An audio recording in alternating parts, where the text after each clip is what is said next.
this video we're looking at the leg mount ride position, which is a good control over the lower body of your opponent, but is mainly used as a ride or a staging point for further attacks. Here we see Shinya Aoki giving a good example of the primary position where your legs are triangled directly over the thighs of your opponent. Here's Jake Shields using the same position but up against the fence, which is a spot where it will become quite common if you're looking for it. Here's Kawajiri using it as a secondary position when your legs are triangled over the calves of your opponent.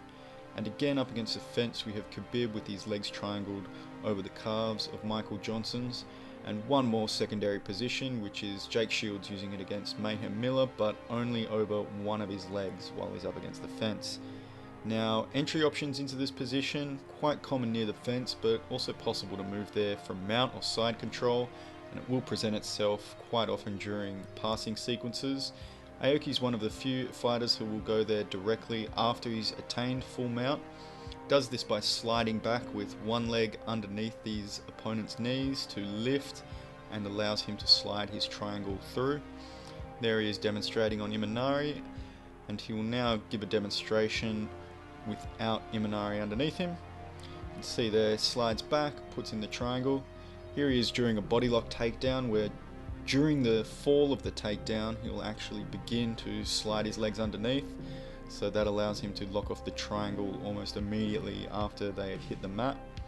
Here's Jake Shields using it again up against the fence. He'll hold and lift the knees of his opponent, bring them together, and that allows him to lock off the triangle. Here's Aoki again up against the ropes, and he'll push the knees together of his opponent, and then that allows him to get the triangle. And we'll see another entry here by Demian Maia from the headquarters position, so he might be looking to pass, but as he steps over, brings his knees together, which brings his opponent's knees together, rotates clockwise and allows him to get into the leg mount. And here's Aoki moving there proactively from side control. As he switches his hips to step over, he immediately locks up that triangle, giving him the control position. And here's Demian Maia using it as he steps over in a similar fashion from side control, but from reverse half guard. Steps over into that triangle. Now it will come up also as an option to an escape from mount. Whenever you're getting pushed off your opponent's hips and you fall down over their thighs, you can counter by locking it off into that leg mount triangle. So here's Maia using it against Rory McDonald. Rory escapes, pushes off his hips, but as Maia's falling off, he locks up the triangle. Here's Gary Tonin using a popular Kipping escape against Keenan Cornelius that worked very effectively for him. Now here's Josh Thompson using the same escape against Kawajiri, and as soon as Kawajiri's hips go over Josh Thompson's hips, he immediately locks off that triangle, which shuts down that Kipping escape option. Here's Gary Tonin using it again successfully on Zach Maxwell. Pushes off his hips, starts kipping, allows him to escape. Another example from the same fight with Kawajiri and Thompson. Thompson goes for the same escape, starts kipping, but as soon as Kawajiri gets the opportunity, triangles his legs off, which gives Thompson less chance to effectively use that escape. So now that you're in the position, we're going to take a look at some different offensive options that you can get from there. This includes some control, some striking options, and of course many passing opportunities. So best used as a control, we see Jake Shields using it against Mayhem Miller, with Mayhem expressing frustration as he's not able to stand or build up any type of base underneath him. We see Demian Maia here in the same position, but instead he'll use it to rotate Matt Brown away from the fence to prevent him from being able to do any kind of wall walking or build any type of base underneath him. Here we see Aoki using it to land some short hammer fists as a striking option in open space. He's also able to posture off his opponent's head and throw some larger strikes, but still you're not going to be able to generate much power from there. If you are going to strike from that position, it's best to be done against the fence where you can hit with much more power. Here we see Khabib doing it, and he will also posture off the head again and be able to land some elbows from that position as well. So best striking is going to be had against the fence. We see here Demian Maia chaining some of these control and striking options together.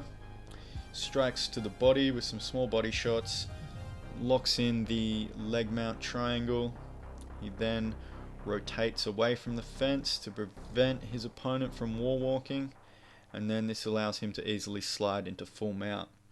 The pass into full mount, once you have the leg mount position, is always going to be available. What you need to do is just control their hips, but with your hips by pressing forward, and you'll nearly always be able to easily slide into a full mount position. Here Khabib does it after having the arm trapped to make it even more dominant. Now, if you don't have control of your opponent's hips, they'll likely turn onto the side, and then they can be able to get one leg out.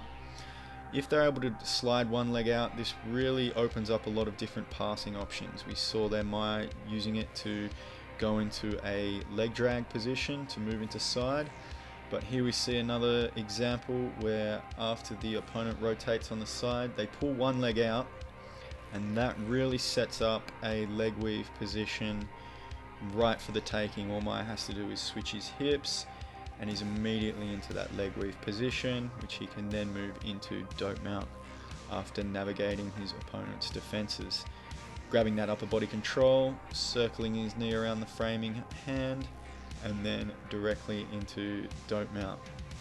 So that's going to be something that comes up a fair bit, is they will move one leg from the triangle, and it just enables you to go to side, go to full mount, or take the back in this instance, where Matt Brown moves to the side, gets one leg out, and that immediately turns the remaining leg that Maia has in there into a hook.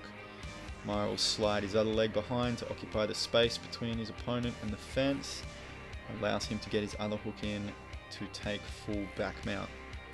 And one more example from the leg weave dope mount position. Your opponent has control of their hips, they rotate onto the side, they get one leg out.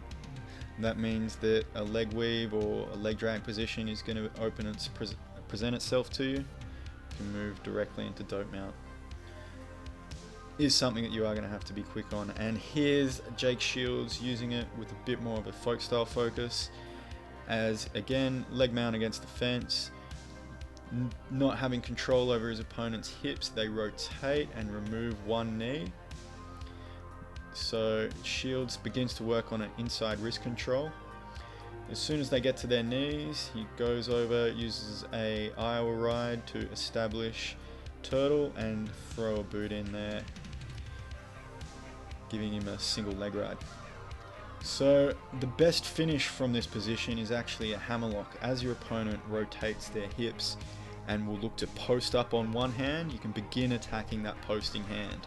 So first, here's two examples from single leg options, where we have Tyrone Woodley using it against Stephen Thompson. You can see Thompson turning onto his side, posting up with that one hand, and Woodley reaching around, grabbing inside wrist, and allows him to break the posture, break that post down, and continue attacking. Here's Jake Shields using it to Mayhem Miller, grabs inside wrist control as they turn, collapses that post, and then that allows him in this instance to go to back mount. The best example of this control and submission is Shinya Aoki versus Hirota and a New Year's Eve event, where after the takedown, drives his knee under to reserve some space, gets into a leg mount position, and immediately starts working wrist control to separate his opponent's wrist from their body. He's then able to pass that around to his other hand, which in previous examples they'll go inside wrist control, but Aoki just grabs a C grip.